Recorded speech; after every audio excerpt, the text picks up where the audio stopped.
Tapi ada pikiran luas yang berkembang, yaitu semua ada itu karena manusia berpikir. Termasuk Tuhan itu ada karena manusia berpikir. Jadi Tuhan itu bisa diciptakan oleh pikiran dan bisa dilenyapkan oleh pikiran. Ini adalah pendapat yang berkembang. Nggak boleh marah dulu, jangan marah. Sekali lagi, jangan marah, jangan tersinggung, tapi ini ada. Bismillahirrahmanirrahim.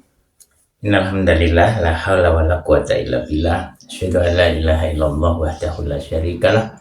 Wa asyhadu anna Muhammadan abduhu wa rasuluhu la nabiyya ba'd. Allahumma salli wa sallim ala Muhammadin wa ala alihi wa sahbihi wa man tabi'a sabilihi ila yaumil qiyamah, amma ba'd. Saudara-saudaraku KJ 40 yang dirahmati Allah, saya akan mencoba pagi ini menjelaskan sesuatu yang sangat penting, yaitu saya akan memulai dari firman Allah Subhanahu wa Ta'ala dalam surat Ali Imran ayat 191. A'udzubillahi minasyaitonirrajim. Bismillahirrahmanirrahim. Inna fi khalqis samawati wal ard wa ikhtilafil laili wan nahari la ayatil liulil albab. Alladzina yadhkurunallaha qiyaman wa qu'udan wa 'ala junubihim wa yatafakkaruna fi khalqis samawati wal ard. Rabbana ma khalaqta hadza batila subhanaka faqina adzabannar. Saya ingin menyoroti sedikit tentang ciptaan Allah berupa manusia ini.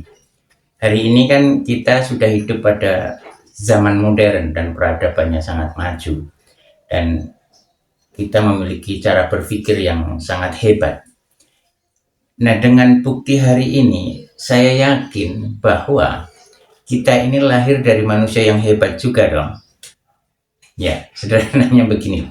Kita ini hari ini lahir dan diajar oleh guru-guru kita yang mulia, yang memiliki keilmuan, yang diajar juga oleh para gurunya.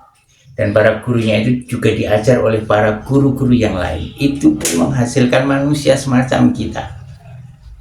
Nah, sedangkan manusia kita hari ini adalah regenerasi dari regenerasi dari ribuan tahun yang lalu. Katakan kalau dihitung secara sejarah kita, keberadaan manusia ini adalah sudah 7.000 tahun yang lalu. Maka manusia pertama yang lahir di muka bumi 7.000 tahun yang lalu itu adalah manusia hebat. Saya yakin itu.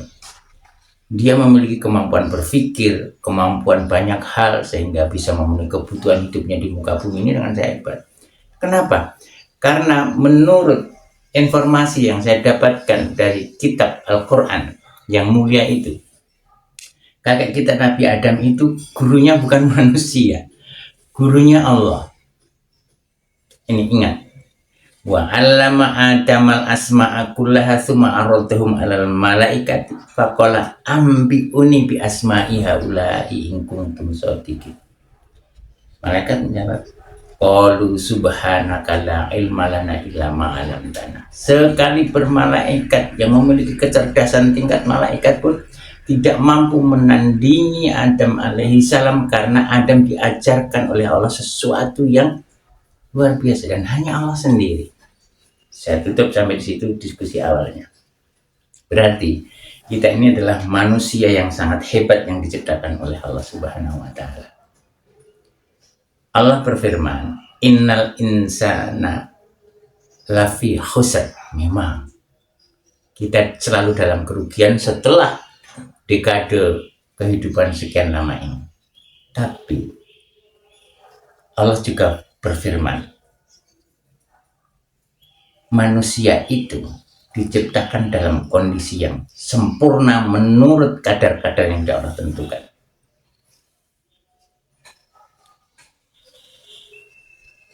Allah menciptakan manusia dalam fi ahsani taqwim.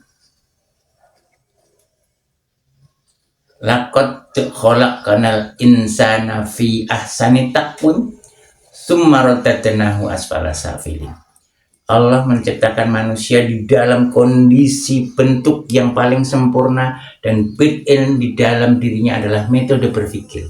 Nah, cara berpikir yang dimiliki oleh manusia ini adalah menunjukkan tanda-tanda keberadaan Allah Subhanahu wa Ta'ala. Terkonfirmasi dalam surat Ali Imran tadi, apa yang harus dipikirkan oleh manusia. Wattafakkaruna fi khalqis samawati wal ard, untuk memikirkan segala sesuatu ciptaan Allah yang ada di muka bumi ini. Ya, itu harus kita lakukan. Maka hasilnya hari ini ketika manusia memikirkan ciptaan Allah, maka jadilah teknologi ini. Jadilah peradaban pada hari ini. Nah, Nabi juga berpesan secara eksplisit begini. Tafakkaru fi khalqillah wala tafakkaru fillah fatuhliku.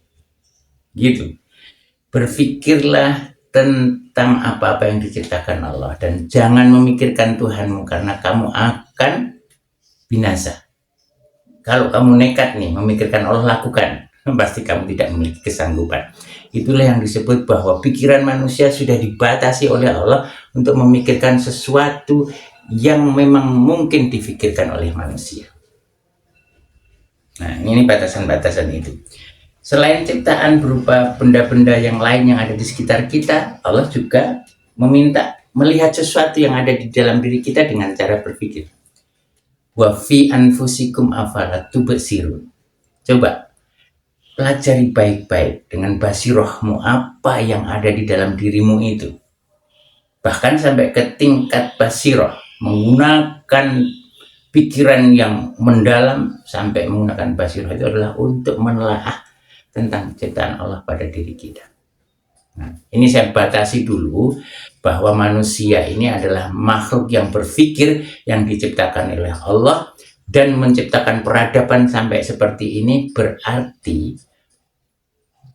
kita harus mampu menandai bahwa manusia itu dapat berpikir sebagaimana yang dikehendaki oleh Allah. Di situ menyimpan tanda-tanda kebesaran Allah Subhanahu wa Ta'ala.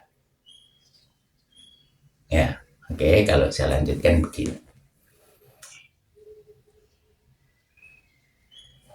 Ketika manusia lahir di muka bumi ini, kemudian dia memiliki segala kemampuan dengan pola berpikirnya, kemudian dia melakukan satu lompatan-lompatan pada masanya. Ada yang tetap dalam jalur kebenaran, namun juga ada yang tersesat. Nggak usah terlalu tersinggung ketika saya mengatakan ada yang tersesat. Karena buktinya hari ini itu kita melihat ada yang lurus, ada yang belok, ada yang memang mati dalam keadaan baik, ada yang mati dalam kondisi terhina, ada yang mati dalam kondisi tidak tahu menahu, atau dalam kondisi linglung, atau dalam kondisi lagi bermaksiat. Itu yang kita sebut sebagai bahwa manusia itu ada yang tersesat. Dan tersesat itu sudah dari dulu. Tersesat karena pemikirannya. Banyak hal. Tersesat karena budi pekertinya. Tersesat karena kezalimannya. Nah, yang ingin saya bahas bahwa ada manusia itu yang menyimpang dari jalan Tuhan dan dia mencari sesuatu apa yang dia pikirkan saja. Sejak zaman kakek kita yang pertama, sehingga manusia itu harus dilenyapkan pada periode Nabi Nuh alaihissalam. Karena memang terjadi penyimpangan yang luar biasa. Ketika terjadi penyimpangan yang luar biasa, maka Allah mengambil tindakan sesuai yang Allah kehendaki. Diciptakanlah makhluk-makhluk yang baru, yang dia kemudian melahirkan peradaban-peradaban baru. Sepeninggal Nabi Nuh, ya, sepeninggal Nabi Nuh, maka juga akan terjadi penyesatan lagi. Ya, itu sudah biasa. Allah juga udah tahu bakalan terjadi seperti itu. Apa yang menyebabkan itu? Kalau secara Alkitab, atau kalau secara kitab, atau secara Al-Quran, intinya begini, nanti akan saya bacakan nasnya. Intinya bahwa karena jin itu sudah disesatkan oleh Allah akhirnya, karena pembangkangannya itu, lebih tepatnya karena dia membangkang kepada Allah Subhanahu wa Ta'ala, balas saya belisu, sehingga dia tersesat sejauh-jauhnya, maka dia divonis sebagai iblis. kemudian dia meminta tangguh sampai yaumul kiamah, fa innaka minal munzarin, kamu termasuk orang-orang yang ditangguhkan, maka iblis tersebut meminta haknya kepada Allah Subhanahu wa taala. Wa bi izzatika, demi kemuliaanmu ya Allah, aku akan sesatkan manusia itu seluruhnya. Dan ini adalah konspirasi yang sudah sangat tua. Apabila konspirasi itu sudah sangat tua, ya kita hari ini bisa menikmati hasilnya. Allah kasih kesempatan itu. Kemudian Allah juga mengancam pada saat itu, la anna jahannama minka wa manittaba'aka minhum ajma'in. Maka silahkan kalau kamu memang sanggup, cuman akan aku azab sehingga mereka masuk jahanam dari dirimu dulu, kemudian dari orang-orang yang mengikuti kamu. Jadi proses penyesatan itu bisa terjadi. Oke. Proses penyesatan terjadi itu karena manusia terlalu mengandalkan pikirannya sebetulnya. Kan gini, ketika manusia masuk ke dalam peradaban tertentu, dia menggunakan gaya berpikir tertentunya, kemudian dia menciptakan solusi-solusi kehidupan, kemudian dia tidak puas mengumpulkan orang-orang untuk mendukungnya. Setelah terkumpul sekian banyak karena nafsunya terlalu besar, maka dia menggunakan jalan pikirannya kembali untuk membuat orang-orang semakin mempercayainya. Dan tidak cukup dengan cara dia berkampanye dengan kecerdasannya saja, dengan jumlah pengikutnya saja, dia tidak puas. Karena dia mengandalkan pikirannya, maka dia berpikir bagaimana menciptakan sesuatu yang bisa membuat orang itu tunduk, takluk kepadaku dengan pikiran-pikiranku itu. Maka dia ciptakan pikiran tentang namanya yang lebih mumpuni daripada kemampuan dirinya, yaitu adalah Tuhan yang dia ciptakan. Ada Tuhan padi, ada Tuhan tumbuh-tumbuhan, ada nanti Tuhan air, ada nanti Tuhannya udara, ada nanti Tuhannya api. Tuhan berbagai macam, ada Tuhan yang berbentuk binatang, ada Tuhan kera, ada Tuhan babi, ada Tuhan celeng, ada Tuhan marmut atau kelinci dan sebagainya. Itu diciptakan. Tuhan ular. Dan itu bagi mereka sudah sangat biasa. Akhirnya mereka mempercayai Tuhan-Tuhan yang diciptakan itu. Sehingga antar pikiran Tuhan masing-masing yang dibesarkan menurut gaya pikiran mereka itu suatu ketika beradu, sehingga Tuhan yang diciptakan oleh pikiran mereka itu ya akhirnya menghasut manusianya untuk saling beradu.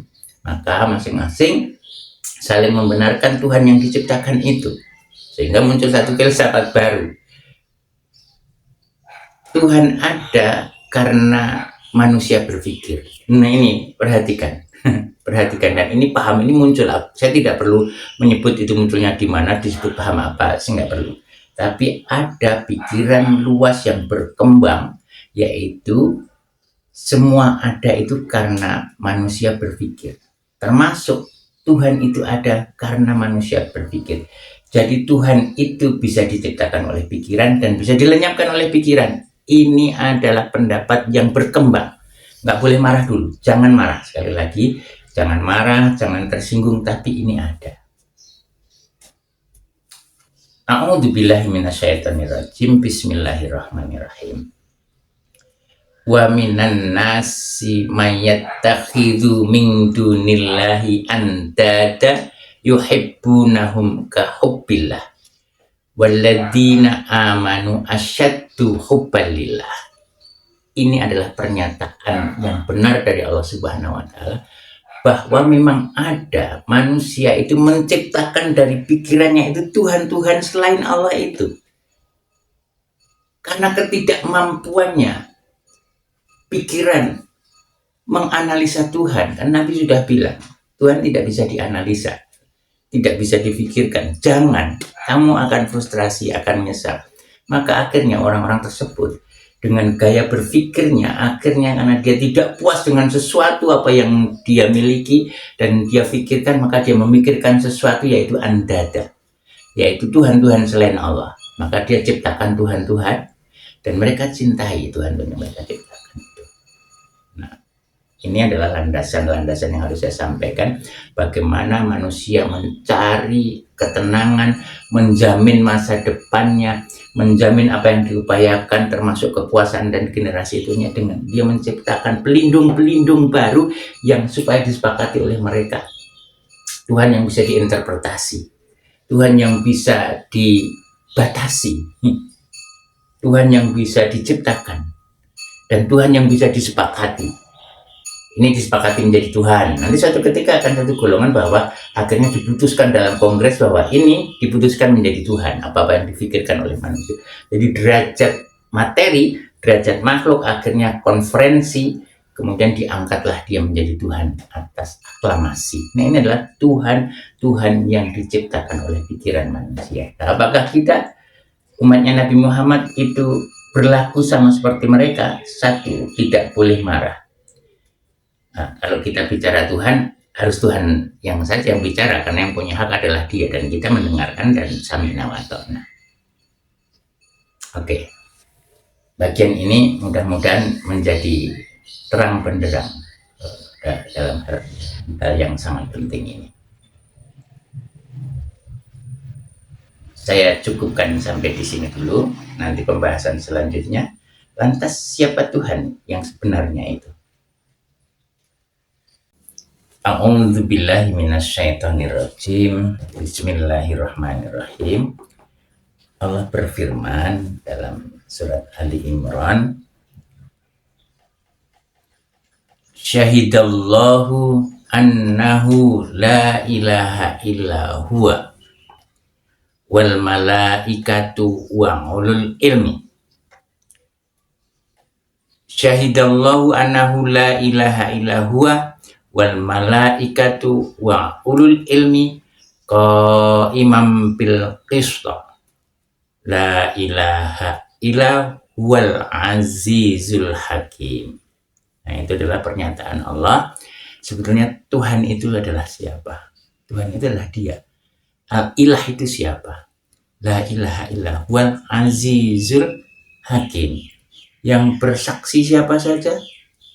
Wal malaikatu wa ulul ilmi qaimam bil qist. Kesaksiannya apa? La ilaha illa huwal azizul hakim. Nah, itulah. Kemudian Allah memperkenalkan dirinya itu siapa? Fa'lam annahu la ilaha illa huwa. Nah, begitu. Jadi ini adalah pernyataan siapa sebetulnya Allah itu. Ya, pernyataan Allah saja. Nah, itu adalah Tuhan yang sebenar-benarnya, Tuhan yang berhak diibadahi. Nah, maka pernyataan yang paling benar adalah pikiran itu adalah diciptakan oleh Tuhan. Pikiran itu ada di mana? Ada di dalam diri siapa? Bukankah pikiran itu ada di dalam diri manusia? Nah, kemudian manusia itu pernah tidak ada karena dia diciptakan. Ya kan? Nah, maka manusia itu dapat berpikir karena Allah anugerahkan di dalam diri manusia itu adalah cara berpikir. Sehingga pikiran yang digunakan bukan memikirkan tentang Tuhan, yaitu wa yatafakkaruna fi khalqis samawati wal ardi, itu tentang memikirkan bagaimana ciptaan Allah atau apa manfaat ciptaan Allah di muka bumi ini. Rabbana ma khalaqta hadza batila subhanaka faqina adzabannar. Ucapan orang yang pikirannya mendalam sangat jauh dan menemukan tanda-tanda keberadaan Allah, tidak ada kata lain selain subhanallah. Rabbana ma khalaqta hadza batila subhanaka faqina adzabannar. Akhirnya dia sadar benar kejahilannya, kebodohannya, kelemahannya, mengakui betapa Allah sangat hebat menciptakan alam semesta ini sehingga berguna. Bahkan kehadiran alam semesta serta sistemnya itu jauh ribuan tahun sebelum manusia itu ada. Dan kalau diteliti ketuaan dan manfaatnya, melebihi apa-apa yang ada di dalam diri manusia. Dan alam semesta sudah ditundukkan oleh Allah kepada manusia.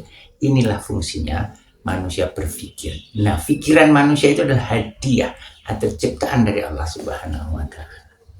Sehingga kalaupun pikiran kita dilenyapkan oleh Allah, apakah Allah itu tetap ada?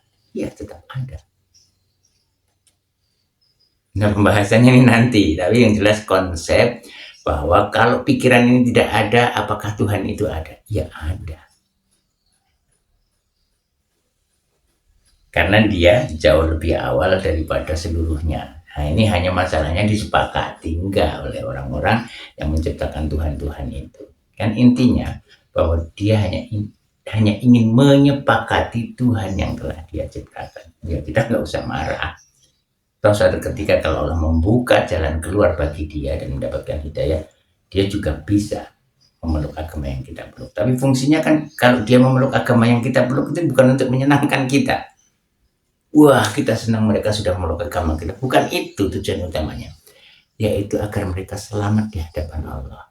Mencari keridhaan Allah. Nah, kita beragama, kita itu menjadikan Allah sebagai ilah sesembahan yang berhak. Dan mengakui dia pun juga bukan untuk membahagiakan orang lain kok. Yaitu agar kita selamat di hadapan Allah kelak. Dan mencari keridhaan Allah. Kalau Allah ridha, Allah puas dengan yang kita persembahkan, kita anggapkan, kita taatkan, kita serahkan, kita dedikasikan, ya Allah akan senang terhadap kita. Begitu ceritanya. Kita akhiri dulu kajian sederhana ini. Assalamualaikum warahmatullahi wabarakatuh.